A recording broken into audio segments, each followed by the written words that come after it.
Hi friends, இன்றைக்கி நம்ம என்ன பார்க்க போகிறோம்னா மிக்சட் சட்னி தான் பார்க்க போகிறோம். அதுக்கு தேவையான பொருள்லாம் பார்த்துருவோம். வெங்காயம், தக்காளி, கொஞ்சமாக தேங்காய், 4 பச்சை மிளகாய் எடுத்துட்டேன், 3 பல் பூண்டு, பொட்டுக்கடலை, சோம்பு. கொஞ்சம் முக்கியமான இன்க்ரீடியன்ஸே வந்து சோம்பு தான். இதை சேர்த்திங்கன்னா தான் ஒரு டேஸ்ட்டு நல்லாயிருக்கும். நல்லா பூண்டு, பச்சை மிளகாய் எல்லாத்தையும் சேர்த்து வதக்கிடுவோம். அதோட இப்போ வெங்காயத்தை போட்டு நல்லா வதக்கிக்கணும்.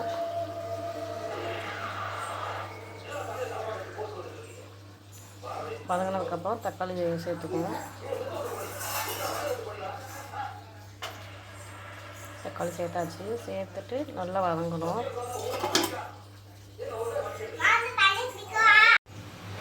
வதங்கிடுச்சு.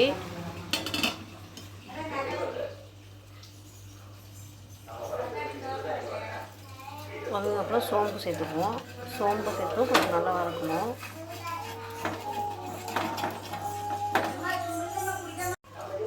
வதங்கினதுக்கப்புறம் பொட்டுக்கடலை சேர்த்துக்கணும். நான் இப்போ செய்கிற மாதிரி ஒரு ஸ்டெப்பாக செய்யணும்.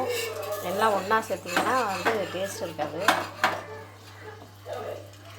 பொட்டுக்கடலை வதங்கினதுக்கப்புறம் வந்து தேங்காய் போடணும். தேங்காய் போட்டு ஒரு 2 நிமிஷம் நல்லா கொஞ்சம் வதக்கி விட்டால் போதும்.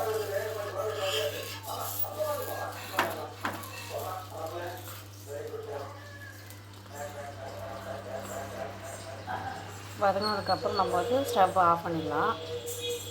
ஆஃப் பண்ணிட்டு கொஞ்சம் நேரம் ஒரு 10 நிமிஷம் ஊற வச்சிடணும்.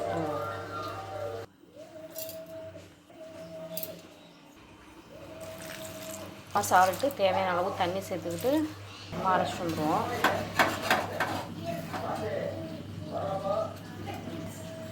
அதுக்கப்புறம் அதே கடாயை வச்சு எண்ணெய் ஊற்றி கடுகு போட்டு கொஞ்சமாக கருவேப்பிலை போட்டுப்போம்.